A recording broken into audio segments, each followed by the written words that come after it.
La recherche répond à des impératifs, et notamment à trois types de questions éthiques.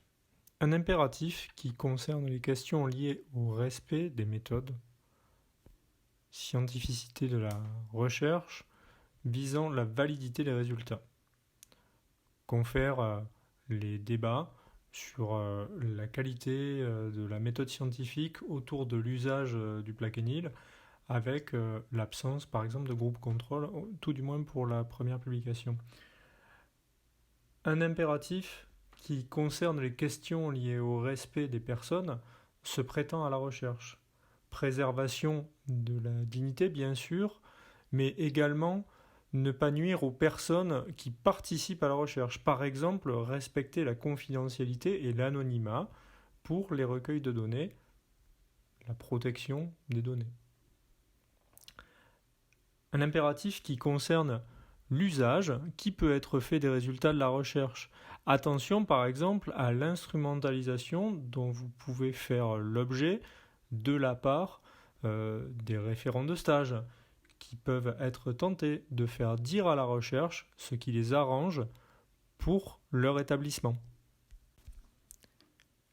Dans le cadre de la recherche dans les domaines de la santé et du social, il peut exister une tension entre ces impératifs, car les contextes sont souvent tendus, les équipes sont parfois restreintes, ce qui peut amener à rencontrer certains propos. Ces trois points sont donc à évoquer dans votre mémoire en fonction de votre terrain, du recueil de données et de l'objectif de la recherche.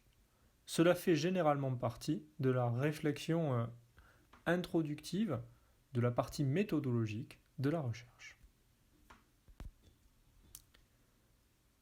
Un peu d'histoire maintenant avec l'évolution des principes éthiques à partir de la fin de la Seconde Guerre mondiale. Les considérations morales et éthiques n'ont reçu d'attention qu'après la Seconde Guerre mondiale en réaction aux atrocités commises au nom de la science, notamment par les nazis. Des codes éthiques ont peu à peu été instaurés à l'échelle nationale, aux échelles nationales, puis internationales. On peut noter le code de Nuremberg en 1947, qui marque une étape essentielle dans la mise en œuvre d'une éthique de la recherche biomédicale. Il a été le premier guide formel définissant la recherche auprès et en lien avec les êtres humains. On ne peut plus, au nom du bien pour un grand nombre de personnes, faire des expériences sur les humains. Ce qui renvoie peut-être, vous pourriez faire le parallèle avec Benjamin Bentham et la notion d'utilitarisme. Les principes énoncés à l'époque mettant en premier plan le consentement du sujet. Les suivants posent le cadre dans lequel doivent s'inscrire les recherches. Le manifeste Russell-Einstein de 1955, rendu public au milieu de la guerre froide, qui était, je vous le rappelle, une tension politique géopolitique entre les USA ainsi que les Alliés et l'URSS, qui a duré donc la tension de la guerre froide a duré de 1945 à 1989. Donc les premières reconnaissances solennelles d'une responsabilité collective des scientifiques envers la société et notamment des dangers relatifs aux armes nucléaires. Donc signé par Albert Einstein, je ne vous ferai pas l'affront de vous dire qui c'est, quelques jours avant sa mort. Ce manifeste donnera lieu au congrès de Pugways pour la science et les affaires mondiales en 1957 pour éviter le déclenchement de l'apocalypse nucléaire. Rapprochement entre les scientifiques de l'Ouest et de l'Est confère la guerre froide opposant ces deux blocs. La déclaration d'Helsinki en 1964, donc l'association médicale mondiale a élaboré la déclaration d'Helsinki comme un énoncé des principes éthiques applicables à la recherche médicale impliquant des êtres humains. Elle a été revue et augmentée plusieurs fois, dont la dernière version date de mémoire de 2013. Dernière version de 2013. Le moratoire d'Asilomar, en 1975, pendant lequel les expériences génétiques étaient suspendues, à l'initiative de microbiologistes, de généticiens, de juristes, face au risque de progrès du génie génétique, et plus particulièrement des manipulations génétiques. L'idée est de prendre le temps de poser le cadre de ces recherches pour éviter de lancer des recherches sans vision réelle pour ce que cela pourrait donner, et peut-être pour vous marquer l'esprit, de se positionner comme ce personnage du célèbre roman de Mary Riley qui est le docteur Frankenstein. L'étude de Tuskegee, qui s'est déroulée de 1932 à 1972 en Alabama, c'est l'observation de l'évolution de la syphilis lorsqu'elle n'est pas traitée. C'est une privation volontaire de pénicilline sur un groupe témoin d'hommes noirs porteurs de la syphilis. Les sujets étaient examinés régulièrement mais ne bénéficiaient pas de la découverte de la pénicilline en 1940. L'étude de Willow's Book en 1955. 800 enfants déficients mentaux ont été infectés délibérément par le virus de l'hépatite et dans l'État de New York afin d'évaluer l'évolution de la maladie et ainsi mettre au point un vaccin. La déclaration de Manille en 1981 a proposé des directives internationales pour régler les différends internationaux relatifs à la recherche biomédicale impliquant des sujets humains et le rôle des Nations Unies dans ce cadre. Le comité consultatif national éthique, en 1983, il a été créé par François Mitterrand après les assises de la recherche, au cours desquelles avait été largement évoquée la naissance d'Amandine, premier bébé éprouvette, c'est-à-dire par fécondation in vitro. C'est un organisme consultatif ayant le statut d'autorité administrative indépendante, dont la mission est de donner des avis sur les problèmes éthiques et les questions de société soulevées par les progrès de la connaissance dans les domaines de la biologie, de la médecine et plus largement de la santé. La loi Hurier-Serusklat en 1988, c'est une loi française. Nous avons vu précédemment beaucoup de choses pensées au niveau international. Cette loi est venue combler un vide juridique et offre un cadre à la recherche biomédicale concernant le développement des connaissances biologiques et médicales, c'est-à-dire des recherches qui ne visent pas directement à soigner une maladie, des recherches dites fondamentales, à viser de produire des connaissances. C'est ce qui a donné lieu à la création des comités de protection des personnes, CPP, en 2004, relatifs à la protection des patients dans les recherches biomédicales. La loi Jardé, en 2012, modifiée en 2016 puis en 2018, catégorise et encadre les recherches médicales. La catégorie 1, les recherches interventionnelles, intervention sur le corps de la personne, qui comporte une intervention sur la personne non justifiée par sa prise en charge habituelle, par exemple la mise en place d'anneaux gastriques dans le cadre d'obésité morbide a été expérimenté sur un certain nombre de patients avant sa vulgarisation dans la prise en charge de l'obésité.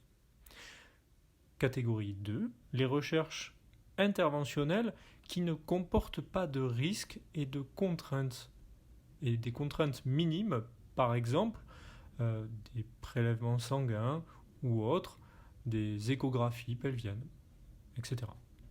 Catégorie 3, les recherches non interventionnelles prospectives ou observationnelles,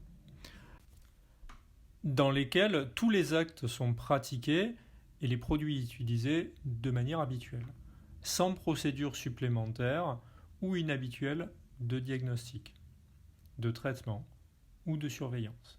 Par exemple, le suivi d'une cohorte de patients traités de manière habituelle pour une pathologie particulière.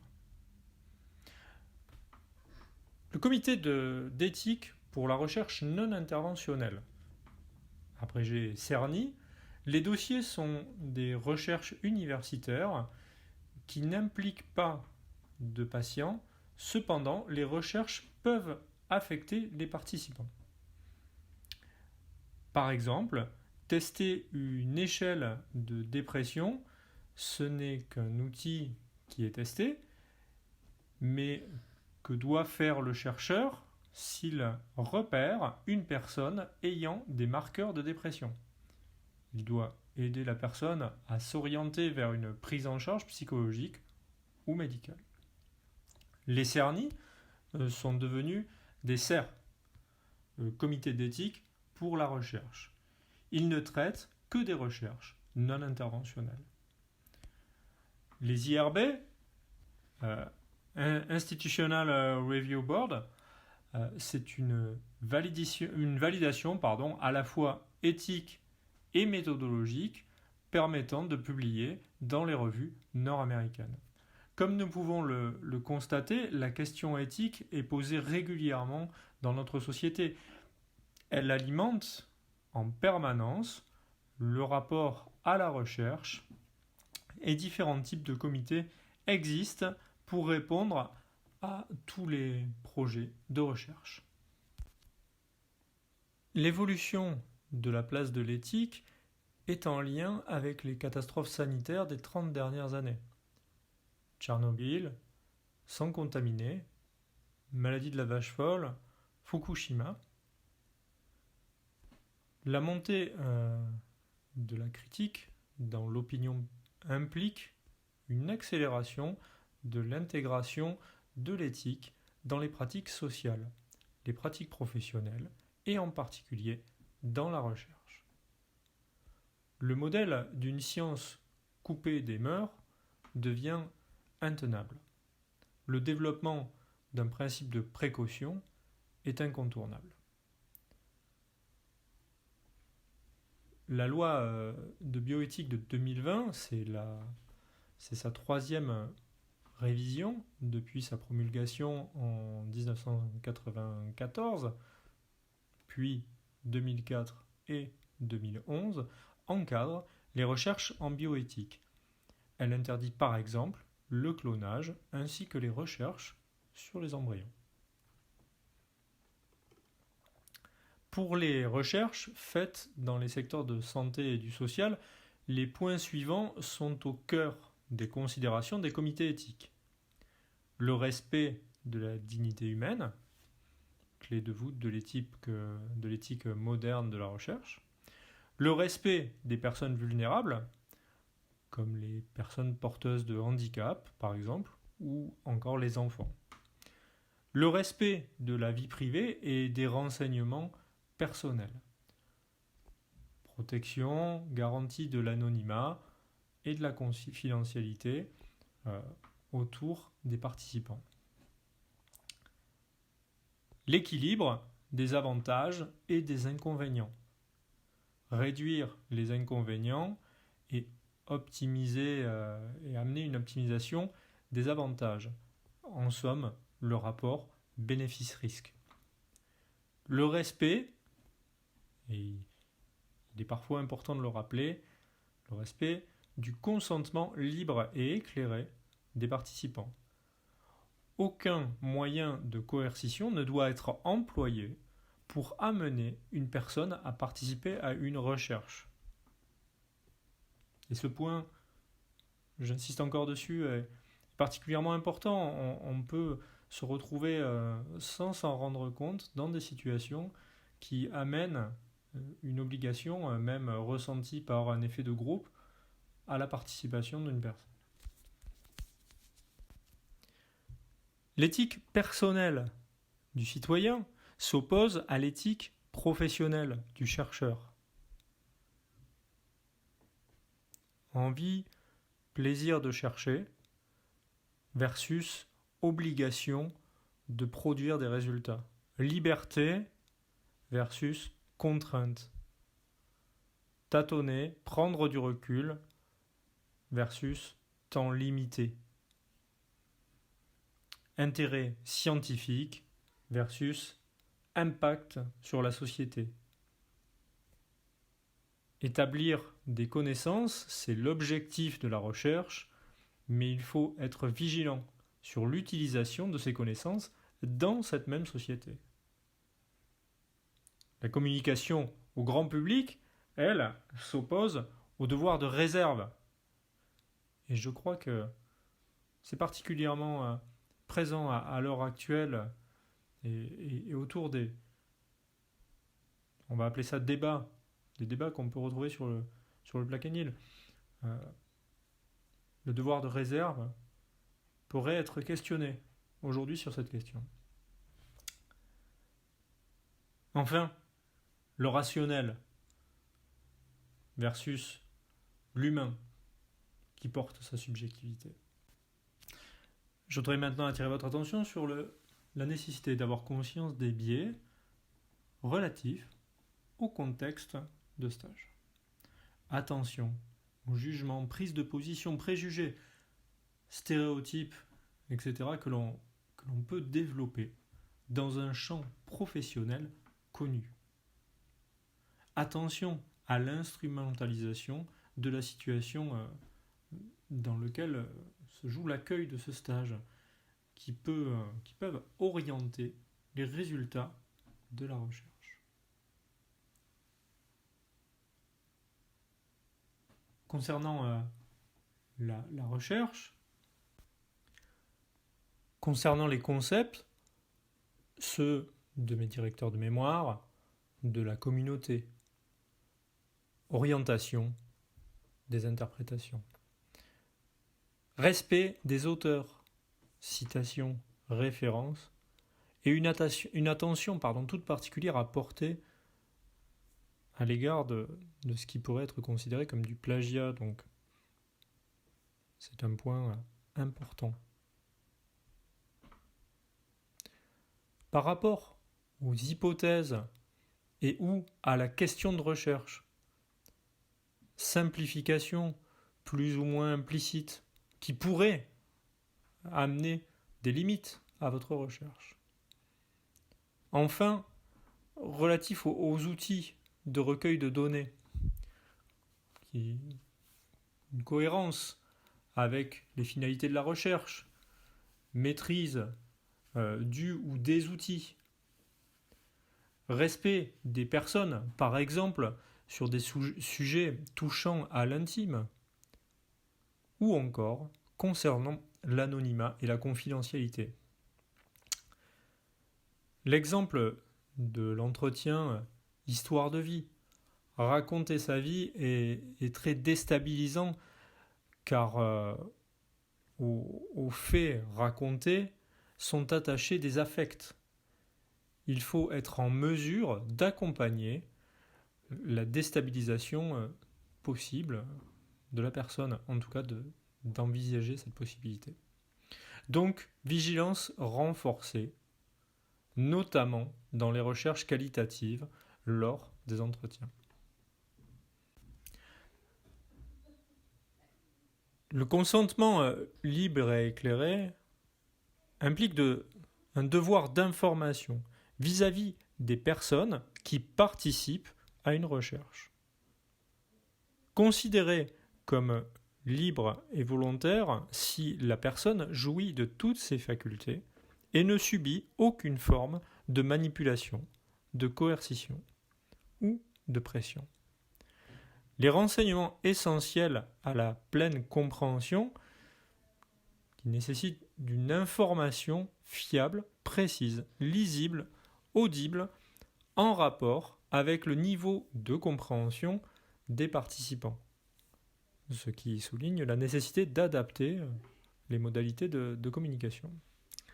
La formulation du consentement, document écrit et attestation que le participant est informé des tenants et des aboutissants de l'étude, le sujet donne son consentement en apposant sa signature à ce qui atteste qu'il a bien compris en quoi consiste sa participation volontaire.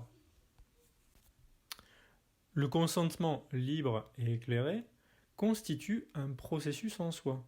Il ne s'agit pas seulement d'un formulaire à signer. Dans le formulaire de consentement, l'information doit être présentée de manière compréhensible et de façon à permettre aux personnes pressenties de décider si oui ou non elles veulent prendre part au projet de recherche à titre de participant. Le formulaire de consentement doit refléter le respect des personnes et permettre aux participants d'exprimer un consentement vraiment libre et éclairé. Il faut rédiger autant de formulaires de consentement qu'il y a de groupes qui apportent une participation différente à l'intérieur du projet de recherche. Par exemple, dans une étude faisant appel à des participants adultes et à des participants mineurs, il faut prévoir un formulaire à l'attention des adultes, mais également un formulaire spécifiquement rédigé à l'attention des mineurs, eu égard aux différents éléments que j'ai pu préciser en amont, notamment de la construction de l'information qu'on amène afin qu'ils puissent prendre librement leurs décisions, qu'ils puissent faire leur choix. Il faut aider à comprendre comment le protocole va se dérouler pour la personne avec des explications complémentaires en répondant aux questions du sujet. La signature d'un consentement éclairé se fait en vis-à-vis après une discussion en général. Ce document d'information et de consentement ne dispense en rien d'une information orale adaptée à la personne qui se prête à la recherche. L'investigateur doit pouvoir répondre aux questions posées par cette personne.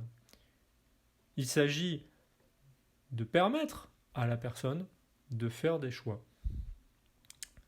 Il permet d'obtenir la coopération des sujets concernés tout en les rassurant.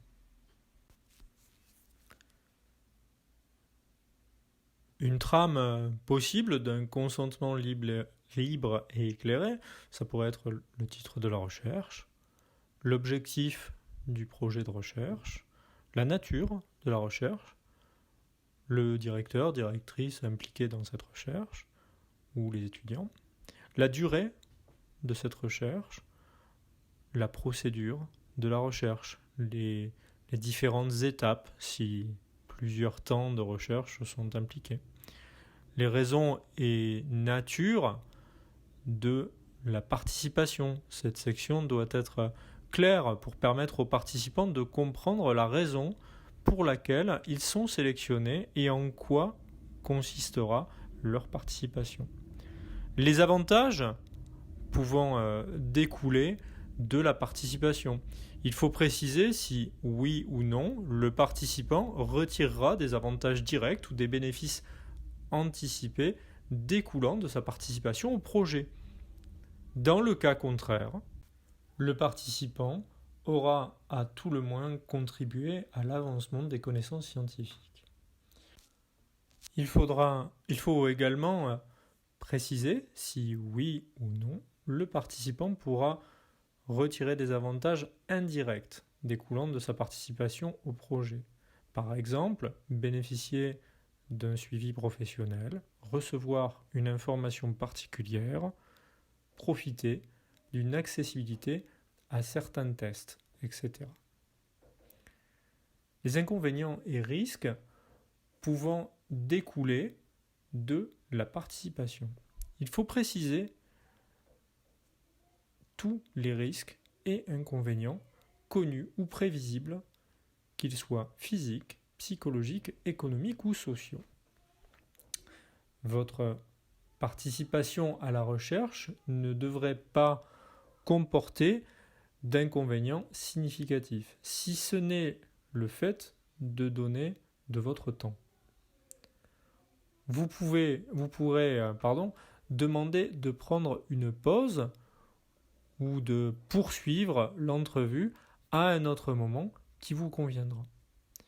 Il se pourrait, lors de l'entrevue, que le fait de parler de votre expérience vous amène à vivre une situation ou à revivre une situation difficile. Dans ce cas, nous pourrons vous fournir le nom d'un professionnel qui pourrait vous donner du support si vous le souhaitez. Le droit de retrait du participant. Il est important de bien expliquer au participant qu'il peut mettre fin à tout moment à sa participation à la recherche, même s'il a signé le consentement. Donc c'est quelque chose qui peut s'arrêter. Et il faut bien qu'il en ait conscience au moment de cette signature, que ce ne soit pas pris comme un engagement définitif. La confidentialité des données. Il est important également de préciser les mesures qui seront prises pour rassurer le cadre confidentiel et anonyme des données qui concernent les participants. Notamment la codification des données nominales, le lieu, les modalités et les méthodes de conservation, l'accès, car il est nécessaire, à donner à ces données. Également l'enregistrement vidéo. Des précisions sont à donner dans ce cas, comme l'utilisation, s'il est choisi, comme l'utilisation d'un logiciel de floutage des visages, ce qui se fait sans trop de difficulté, la destruction en fin de recherche ou les modalités de conservation sécurisées. Concrètement, je fais ma recherche, durant le temps de la recherche, je garde les documents pour travailler dessus, mais une fois qu'elle est terminée, eh bien, on s'engage précisément auprès de nos participants à ce que les documents soient détruits à l'issue de la recherche ou, et cela ça peut être une précision mais qui est importante à donner, s'il y a vocation à conserver ces données pour une recherche future. Mais à ce moment-là, il faut lister les possibilités de recherche future pour que les participants soient informés. Donc je reviens sur ce que je disais. Donc la destruction en fin de recherche ou les modalités de conservation sécurisées, le visionnage uniquement par le ou les responsables de la recherche, ou du moins que les participants soient informés de qui va regarder ces enregistrements. Enfin, et pour terminer, la date, le lieu, les signatures apposées de la personne et du chercheur. Je vous remercie pour votre temps d'attention autour de ces questions. Je tiens à vous rappeler que s'il y avait des éléments qui vous paraissaient peut-être un peu flous, vous pourrez sans mal me contacter et je prendrai plaisir à discuter avec vous de ces questions éthiques qui, vous le comprenez, portent une importance et amènent un gage de qualité et de rigueur à la réalisation d'une recherche scientifique à l'heure actuelle. Merci beaucoup et à très bientôt à tous.